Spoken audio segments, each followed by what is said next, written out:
হেই, hello বন্ধুরা, কেমন আছো তোমরা? প্রায় অনেক দিন পর একটা ব্লগ বানাচ্ছি।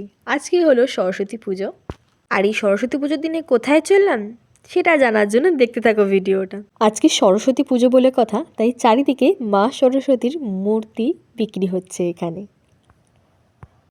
জন্য আমাদের দেরি হয়ে গেছে।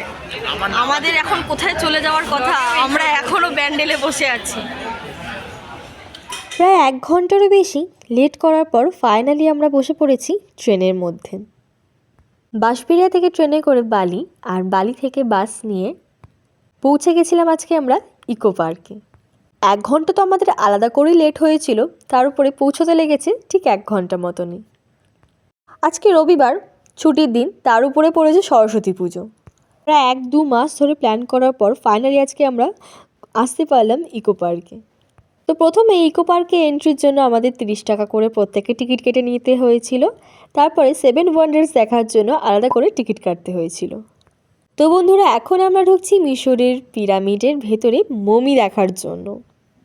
শীতকাল হলেও কি হবে, প্রচুর পরিমাণে একটা ভ্যাপসানি গরম পড়ে গেছে। আর এই যে দেখতে পাচ্ছ আমাদের মিশরের সেই মমি, চারিদিকে কি সুন্দর করে এখানে তুলে ধরা হয়েছে। এখানে কিছুটা ছবি তোলার পর ও দেখার পর, আনন্দ করার পর আমরা বেরিয়ে গেলাম সামনের দিকে। সামনেই রয়েছে তাজমহল, 7টি আজুবার মধ্যে আরও একটি, এবং আরও সামনে রয়েছে রোমানের কলাজিয়াম। তো চলো এটার ভেতরে গিয়ে আগে দেখা যাক কী আছে এর মধ্যে। কলাসিয়াম হলো ওয়ান কাইন্ড অফ স্টেডিয়াম, যেখানে 87,000 আসনের ব্যবস্থা ছিল। পশুদের সাথে মানুষের লড়াই দেখতে আসতো এখানে হাজার হাজার মানুষ। ইতিহাসের পাতায় হয়তো আমরা গ্ল্যাডিয়েটরের কথা পড়েইছি, তাই না বন্ধুরা? সেটাই আজ আমরা ইকো পার্কে এসে দেখলাম। হয়তো কখনো রোমানে যাওয়া হয়ে উঠবে না, কিন্তু এখানে এসেই দেখতে পারলাম। আর আমরা চলে এসেছি চীনের প্রাচীরে। তো চলো দেখা যাক কী আছে এই চীনের প্রাচীরে। চীনের মহাপ্রাচীর নাকি পৃথিবীর ওপর দিয়ে চলে যাওয়া বিষুবরেখার মতন বিশাল লম্বা।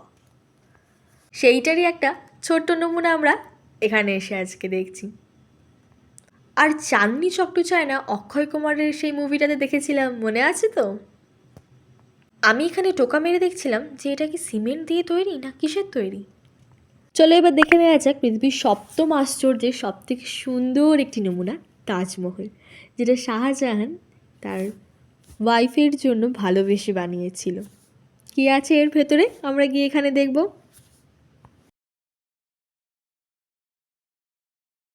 হাঁটতে হাঁটতে আমরা চলে এসেছি মোয়াই স্ট্যাচুসের দিকে। এই মোয়াই স্ট্যাচুগুলি রয়েছে ইস্টার আইল্যান্ডে, যা স্টোনহেড নামেও নাকি পরিচিত। আমরা প্রায় এখন অনেকেই এই মূর্তিগুলোর ছবি অ্যাজ এ ইমোজি হিসেবেও কিন্তু ব্যবহার করে থাকি, তাই না?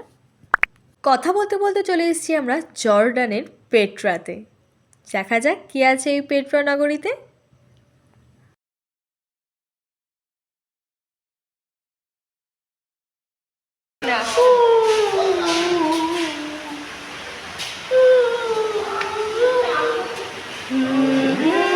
পেট্রা নগরী দেখতে দেখতে এখানে পেয়ে গেলাম আমরা একটা ছোট্ট ওয়াটারফল, যেখানে আমি ভিডিও করতে গিয়ে ধূপ করে পড়ে যাচ্ছিলাম বন্ধুগণরা।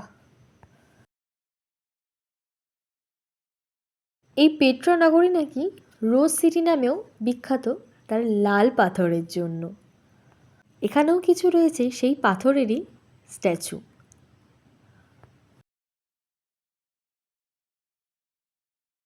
বিশ্বব্যাপী জনপ্রিয় ক্রাইস্ট দ্য রিডিমার দেখে আমরা আজকে 7 ওয়ান্ডার্স দেখা কমপ্লিট করলাম। তারপরে প্রচুর জোরে খিদে পেয়েছিল বন্ধুরা, চলে গেলাম খেতে। আর এখানে নিয়ে নিয়েছিলাম আমরা দুজনে ভেজ থালি আর 2টো হাক্কা নুডলস প্লেট, যেটা আমাদের টোটাল প্রায় 500 টাকার কাছাকাছি পড়েছিল। আর খেতে বড্ডই অখাদ্য ছিল, তাই তোমরা পারলে বাড়ি থেকে খাবার নিয়ে যেও, পারলে না অবশ্যই নিয়ে যেও। তারপর আমরা চলে গেছিলাম সব থেকে সুন্দর বাটারফ্লাই গার্ডেনের দিকে, যেখানে প্রচুর বাটারফ্লাই রয়েছে যেগুলো আমরা দেখতে পাইনি আর কি। চলো তোমাদেরও দেখাই। আর আজকে সরস্বতী পুজো উপলক্ষে কতটা ভিড় হয়েছে সেটা তো দেখতেই পারছো।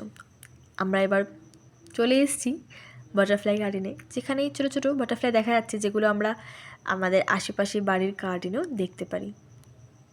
এখানে ভিডিও করা অ্যালাউ ছিল না, তাও আমি চেষ্টা করেছি। আর পুরো বাগান, আম বাগান জুড়ে কপোত কপোতিদের কতটা ভিড়, কতটা ভালোবাসা দেখা যাচ্ছে তোমরা দেখতে পাচ্ছ। আর সব থেকে বেশি পুরো ইকো পার্কে আমার ভালো লেগেছে এই রেন ফরেস্টটা। বৃষ্টির মধ্যে দিয়ে আর বনের মধ্যে দিয়ে এরকম একটা হেঁটে যাওয়ার মজাই আলাদা বন্ধুগণ। তো আজকের আমরা রেন ফরেস্টটা দেখে একটু রেস্ট নিয়ে ভিডিওটা এখানেই শেষ করলাম। এটা ছিল আমার বছরের প্রথম ট্যুর আর প্রথম ব্লগ। যদি তোমাদের ভালো লেগে থাকে তো অবশ্যই জানো, লাইক করে দেবে, কমেন্ট করে একদম সাপোর্ট করে পাশে থাকবে। Thank you.